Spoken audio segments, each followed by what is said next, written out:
রাস্তায় চলার পথে হারুন সাহেব পায়ের নিচে ছোট্ট কিছু একটার সাথে হোঁচট খায়। কোনো গাছের ডালে পাড়া পড়েছে হয়তো। কোনো গাছের ডাল ভেবে হারুন সাহেব তার ওপর দিয়েই চলে যায়।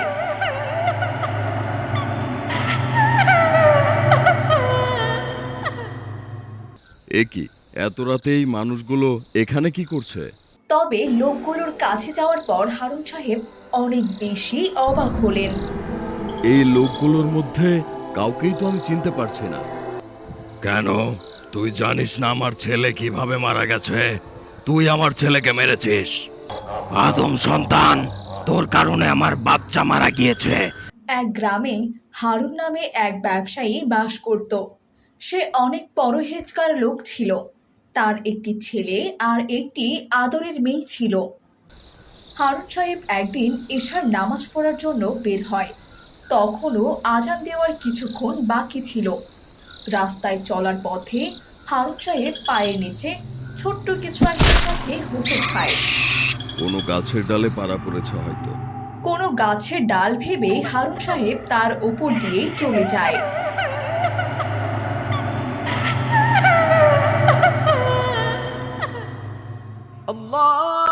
আল্লাহু আকবার, আল্লাহ।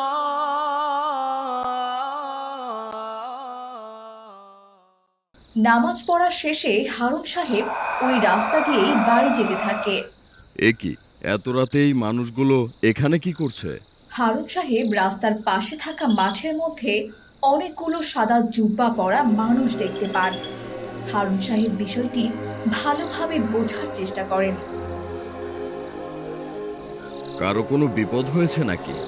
একটু লক্ষ্য করার পর হারুন সাহেব বুঝতে পারেন এখানে এক ব্যক্তির জানাজা পড়ার জন্য অনেকগুলো লোক এসেছে। সাথে সাথে হারুন সাহেব মৃত ব্যক্তির জন্য আল্লাহ তাআলার কাছে দোয়া করেন। হে আল্লাহ, তুমি মৃত ব্যক্তির সকল গুনাহ মাফ করে দিও এবং তাকে জান্নাতুল ফেরদাউস দান করো। হারুন সাহেব ওই মাঠের দিকে কিছুটা এগিয়ে যান।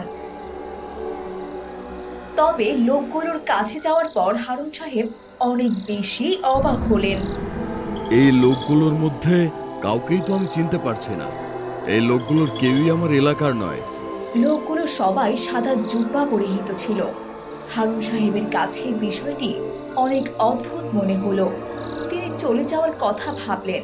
ঠিক তখনই হারুন সাহেবের মনে রাসূল সাল্লাল্লাহু আলাইহি ওয়াসাল্লামের একটা কথা ভেসে উঠল। না না, আমি এসব কি ভাবছি? রাসূল সাল্লাল্লাহু আলাইহি ওয়াসাল্লাম বলেছেন, জানাজার নামাজে অংশগ্রহণ করলে আর অনেক নেকি পাওয়া যায়। এই ভেবে হারুন সাহেব জানাজার নামাজ পড়ার জন্য চলে গেলেন।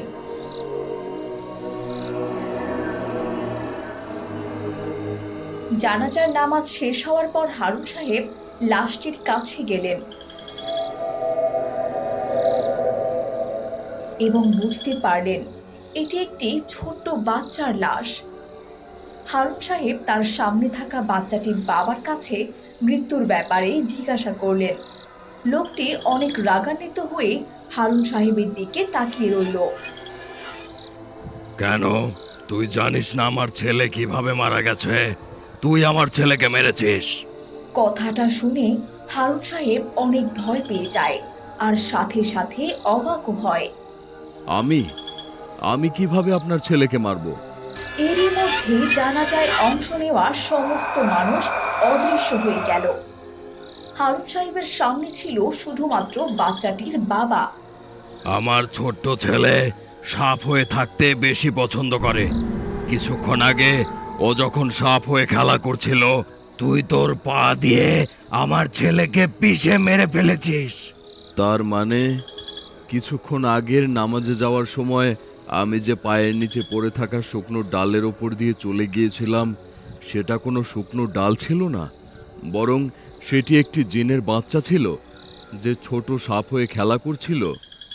হারুন সাহেব এটাও বুঝতে পারে যে তার সামনে থাকা মানুষটা কোনো সাধারণ মানুষ নয়, এরা সবাই জিন ছিল। এই সব ভেবে হারুন সাহেবের শরীর ভয়ে কাঁপতে শুরু করে। জিনটিও তার আসল রূপে চলে আসে। আদম সন্তান, তোর কারণে আমার বাচ্চা মারা গিয়েছে। এখন আমি এর প্রতিশোধ নেব এবার আমি তোর সন্তানদের মারবো। এই কাজটি আমার অজান্তে হয়েছে। আমি তোমার সন্তানকে ইচ্ছা করে হত্যা করিনি। এই বলে ব্যবসায়ী জিনের কাছে ক্ষমা চাইলেন। তুমি তো একজন মুসলিম। যেহেতু আমার দ্বারা তোমার সন্তানের মৃত্যু হয়েছে, তাই তুমি আমার সন্তানদের ছেড়ে দিয়ে আমার প্রাণ নাও। দয়া করে আমার পরিবারের কোনো ক্ষতি করো না। এই কথা শুনে জিন আর দেরি না করে দ্রুত হারুন সাহেবকে মারার জন্য এগিয়ে যায়। তুমি যেহেতু আমাকে মেরেই ফেলবে, মৃত্যুর আগে আল্লাহর ওয়াস্তে আমি তোমাকে দুটি কথা বলতে চাই। কি কথা? আজ যদি আমার মৃত্যু হয়ে যায়, আমার কাছে যে মানুষের আমানতগুলো রয়েছে, ওই আমানতগুলো তাদেরকে দিতে পারবো না। আল্লাহ হয়তো আল্লাহর হক আদায় না করার জন্য আমাকে মাফ করবেন, কিন্তু বান্দার হক নষ্ট করার জন্য কিয়ামতের দিন কঠিন সংকটে পড়ে যাব। এইসব কথা শুনে জিন অনেক রেগে যায়। তুই কি আমার সাথে মজা করছিস? আমার মৃত্যু যদি এভাবে লেখা হয়, এতে আমার কোনো কিছুই করার নেই, কিন্তু কেয়ামতের দিন যখন আল্লাহর সামনে উপস্থিত হব, তখন আমি অবশ্যই তোমার কথা বলবো। আর এও বলবো, আল্লাহ, তোমার ওই মুসলিম জিন আমাকে বান্দার হক আদায় করতে দেয়নি। এই শুনে সেই জিনের অন্তর কেঁপে ওঠে। জিনটি ঠিক করে সে হারুন সাহেবকে সময় দেবে। যা, আমি তোকে 40 দিন সময় দিলাম।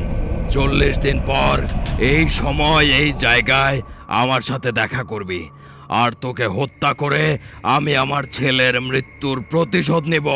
সেই জিনটি হারুন সাহেবকে 40 দিনের সময় দিল, আর 40 দিন পর এই স্থানে এসে উপস্থিত হওয়ার জন্য বলল। হারুন সাহেবও প্রতিশ্রুতিবদ্ধ হলেন। Fastest courier service your parcel our fashion. এখানে জরুরি ভিত্তিতে এজেন্ট নিয়োগ চলছে প্রতিটি উপজেলা এবং জেলা পর্যায়ে। আপনারা যারা প্রতি মাসে 50 থেকে 1 লক্ষ টাকা ইনকাম করতে চান, স্বাবলম্বী এবং সফল হতে চান, ভিডিওর কমেন্টের লিংকে যোগাযোগ করুন এবং এখানকার নাম্বারে যোগাযোগ করতে পারেন। বাড়িতে পৌঁছে হারুন সাহেব শুধু আল্লাহ তাআলার কাছে হাত তুলে কান্নাকাটি ও প্রার্থনা করতে লাগলেন। 40 দিন পর তার মৃত্যু হবে, এই চিন্তায় হারুন সাহেব খাওয়া দাওয়া বন্ধ করে দিলেন। এমনকি কারোর সাথে ঠিকভাবে কথাবার্তাও বলতেন না তিনি।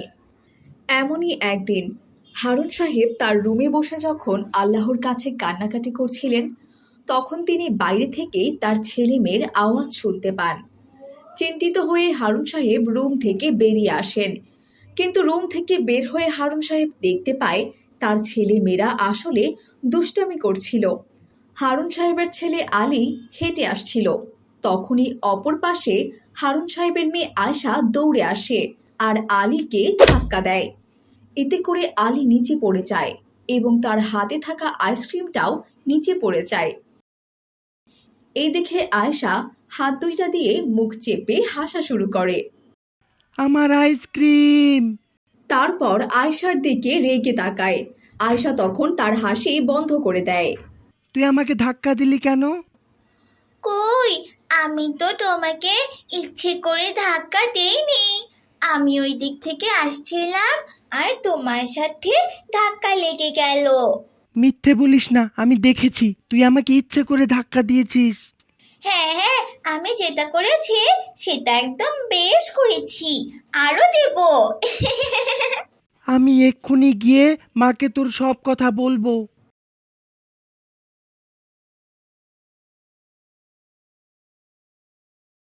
আচ্ছা আচ্ছা, ঠিক আছে বাবা, আমি আয়শাকে বলবো যাতে ও তোমার কাছে ক্ষমা চেয়ে নেয়, কেমন? ও আমার সাথে মিথ্যা বলছে। আগের বারও আমার সাথে এমন করেছে। এইবার ক্ষমা না চাইলে ওর সাথে আমি আর কোনো কথাই বলবো না, এই তোমাকে বলে দিলাম। এই বলে আলী সেখান থেকে রাগ করে চলে যায়। মা আয়শা, মা আয়শা, এদিকে একটু এসো তো মা।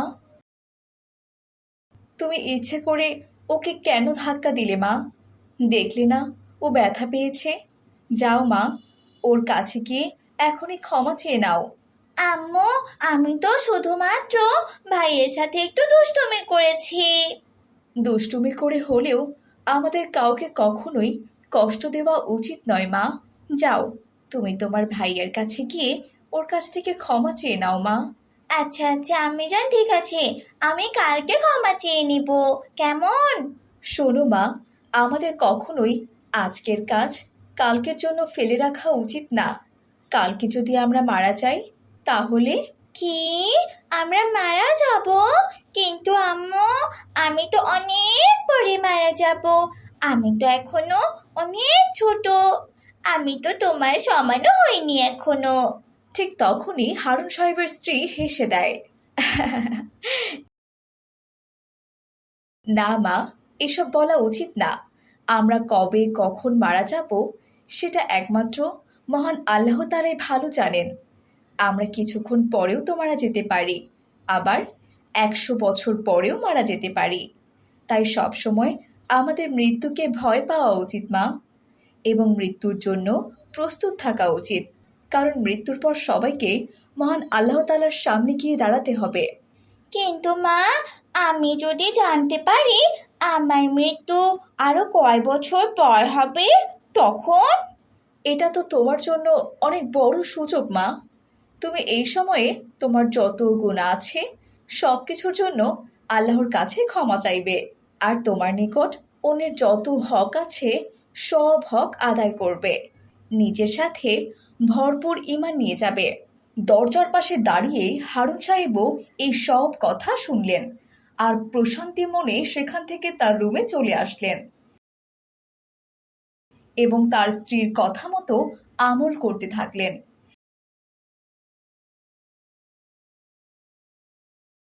এবং আগের মতো স্বাভাবিক এবং আরও হাসি খুশি হয়ে গেলেন।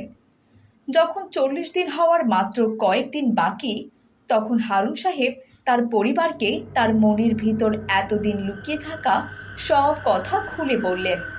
পুরো ঘটনা শুনে হারুন সাহেবের স্ত্রী ও তার ছেলেমেয়েরা অঝরে কান্না করতে লাগলেন। কিন্তু হারুন সাহেব সবাইকে আল্লাহর ওপর ভরসা রাখতে বলে পরিবারের কাছ থেকে বিদায় নিয়ে সেই জায়গায় গিয়ে উপস্থিত হলেন। সেই জিনও সেখানে উপস্থিত হলো। দেখো, আমি তোমার ওয়াদা মতো এখানে এসে উপস্থিত হয়েছি। এ সময়ের মধ্যে আমি আমার আখিরাতের জন্য সামানপত্র গুছিয়ে নিয়েছি। এই রাতের বেলায়ও হারুন সাহেবের মুখে নূর জ্বলজ্বল করছিল আর সে প্রশান্তিময় হাসি হাসছিল। তখন জিন বলে উঠল, তুমি তোমার প্রতিশ্রুতি পূর্ণ করেছ। তুমি চাইলেও নাই আসতে পারতে। মৃত্যুকে এখন আমি আর ভয় পাই না। আমাদের রাসূল সাল্লাল্লাহু আলাইহি ওয়াসাল্লাম বলেছেন, মৃত্যু মুমিনদের জন্য উপহার স্বরূপ, আর আমি সেই উপহার তোমার থেকে নিতে এসেছি। তোমাকে হত্যা করে আমার সন্তানের প্রতিশোধ নেওয়ার হবে না, বরং মনে হচ্ছে তোমাকে হত্যা করলে তুমি পুরস্কার পেয়ে যাবে। হারুন সাহেব তার কথার কোনো কিছুই বুঝতে পারছিল না। প্রতিশোধের মৃত্যু তো তাকেই বলে যার চেহারায় মৃত্যুর ভয় রয়েছে, কিন্তু তোমার চেহারায় তো মৃত্যুর ভয় নেই, বরং মৃত্যুর আকাঙ্ক্ষা রয়েছে। তুমি তো মৃত্যুকে ভালোবাসছো, তোমার হৃদয় ঈমান পরিপূর্ণ। আমি মোটেও আমার সন্তানের মারার প্রতিশোধ তোমাকে মারার মাধ্যমে পাবো না। আর তাই আমার জন্য দোয়া করো, যেহেতু যাতে আমার সন্তান জান্নাতুল ফেরদাউস লাভ করে আর আমিও জান্নাতে যেতে পারি। জিনের কথা শুনে হারুন সাহেব খুশি হলো এবং জিনের ছেলের জন্য আল্লাহর কাছে প্রার্থনা করলো। কিছুক্ষণ পর হারুন সাহেব বাড়িতে ফিরে গেলেন।